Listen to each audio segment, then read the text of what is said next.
Hi, how's it going? Dr. Frankie here, clinical psychologist, board certified sex therapist, CEO and founder of Little Gay Book and Little Black Book Matchmaking. And I'm here weekly on Thursdays, basically covering topics that will help us have healthier, happier, longer lasting relationships, whether it be friendships, familial relationships, romantic relationships. I pretty much touch on everything related to connecting with one another. And I'm also a board certified sex therapist. So I cover lots of topics about sex that people are afraid to talk about. I want to be able to bring them to the forefront.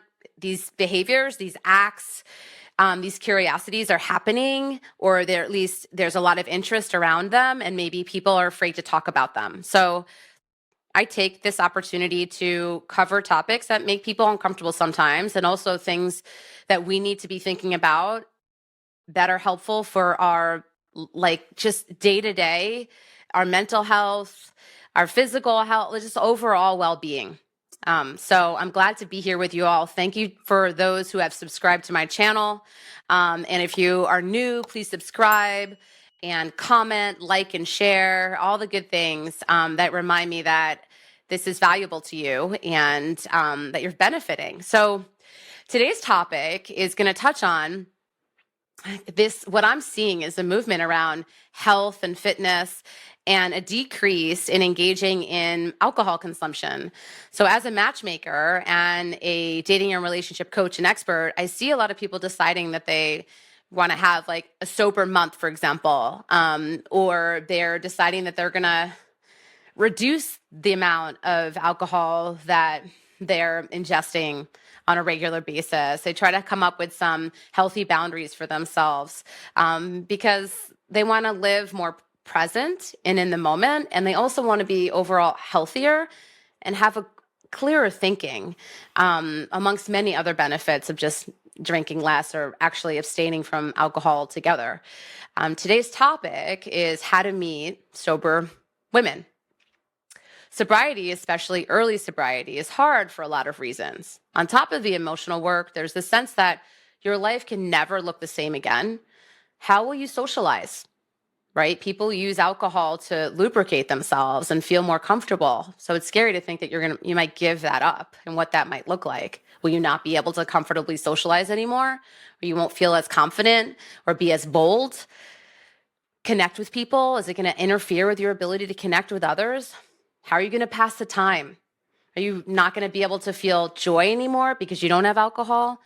How are you going to celebrate life's joys or bond with others without drinking or using? Dating can feel like an impossible challenge, and like your newly sober persona is the least fun, hot, or desirable person on earth. There's also logical concerns. How are you supposed to meet anyone when all anyone wants to do is meet for a drink? While some parts of sobriety will always be challenging, the other question of how to meet women as a sober person is one I can help you with. Not at meetings or AA spaces. Navigating sobriety is emotionally fraught, and not just in the ways that might be most obvious, especially in early sobriety.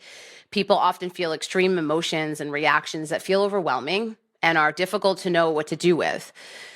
Chief among these emotions for many people is finding themselves drawn into attraction or romantic preoccupation. It makes sense because the brain chemicals associated with having a crush feel amazing, intoxicating even, gives you a sort of high.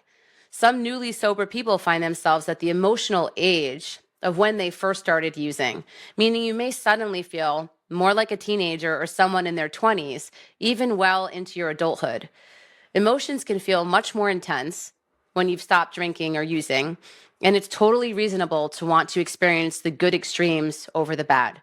There's nothing wrong with having a crush, but things can go sideways when all this intense energy for connection concentrates in one space, like an AA meeting. If you ever did a sleepaway summer camp as a teenager, you know how quickly and passionately people can pair off in insular groups who are having a shared experience. The difference is that in the insular group of an AA meeting, everyone in early sobriety is still working on emotional regulation and effective sober interpersonal skills. So they're really vulnerable. and everyone is at risk for relapse if something goes awry. It's often recommended that you avoid new romantic engagements or entanglements in your first year of sobriety. While not everyone follows this advice, and of course, not everyone is in AA or NA or a different 12-step program, it's wise to prioritize dating outside your program or new sober community if you're going to date. In fact, I encourage you to hold off on dating and really focus on your sobriety. Get to a place where you're not experiencing triggers and urges, and you figure out how to navigate the landscape in a way that is supportive of your sobriety. Not challenging yourself when you're just beginning and you're in this vulnerable state.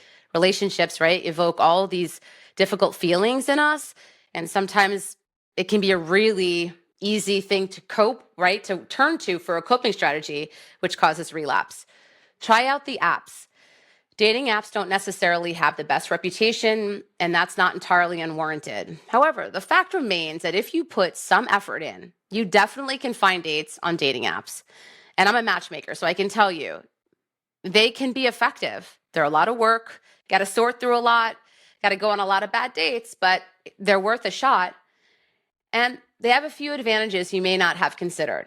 And while meeting people in the wild definitely has appeal, for many of us, the wild has historically meant at bars or wild partying. It's good to have other options in your pocket when you're in recovery, especially. One convenient thing about app-based dating is the requirement to describe yourself and what you're looking for right up front. If your sobriety is an important factor in your dating life and something you need dates to be a good fit with, dating apps can give you a chance to manage that information right up front. Along with everything else in your bio, it's worth mentioning you're sober or you're in recovery, though of course you don't have to offer details.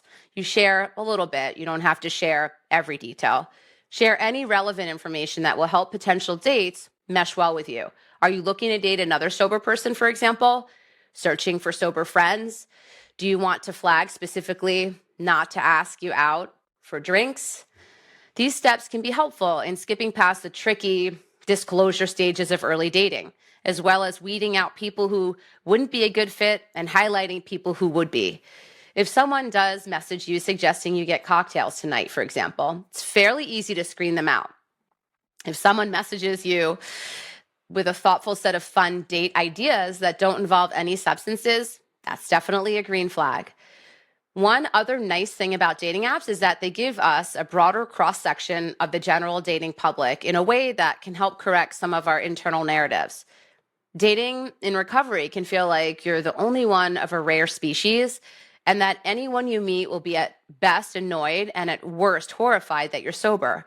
Seeing the dating profiles of the rest of your city, even if you don't want to date them, may offer perspective on how many other sober people out there are similar to you. Like, you are definitely not the only one. And you can get a sense of how are they presenting themselves? What are they asking for? How much do they disclose up front in their dating profile? Look for connection in the interests that come to replace drinking. Rebuilding a life in sobriety can be overwhelming and take a lot of hard work, and can also be really rewarding. As you gain more time in sobriety, you'll notice the void left in your life by substances, because that's what the substance filled, right? There's a void there. So you now can have stronger relationships with folks. You can have more hobbies and interests, new experiences, and fully realized internal reactions to them.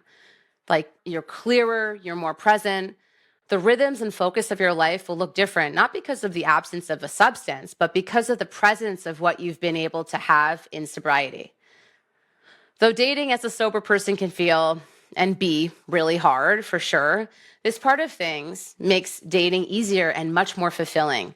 As you make new and often stronger friendships, you'll be introduced to new social circles and new people, any of whom might be a new connection. As your life expands to include cross-country skiing or ceramics or a spiritual practice or a book club, you'll be part of a new community where you'll meet people you share values with. I encourage you to consider, right? Like, even if you have thought about wanting to drink less, I think I want to encourage you to try it out, see what it's like to, be able to get more clarity, to sleep better, to date more intentionally with clarity, to show up you show up so much more when you're not lubricated, even though it gives us this false sense of confidence and comfort. There's a lot that we lose when we are, when we're drinking, basically. So I wish you all a lot of luck, and I want to encourage you to challenge yourselves, and please share your experience below. I would love to hear comments, reactions, and I will see all of you next week. Kisses, hugs, take good care, everyone.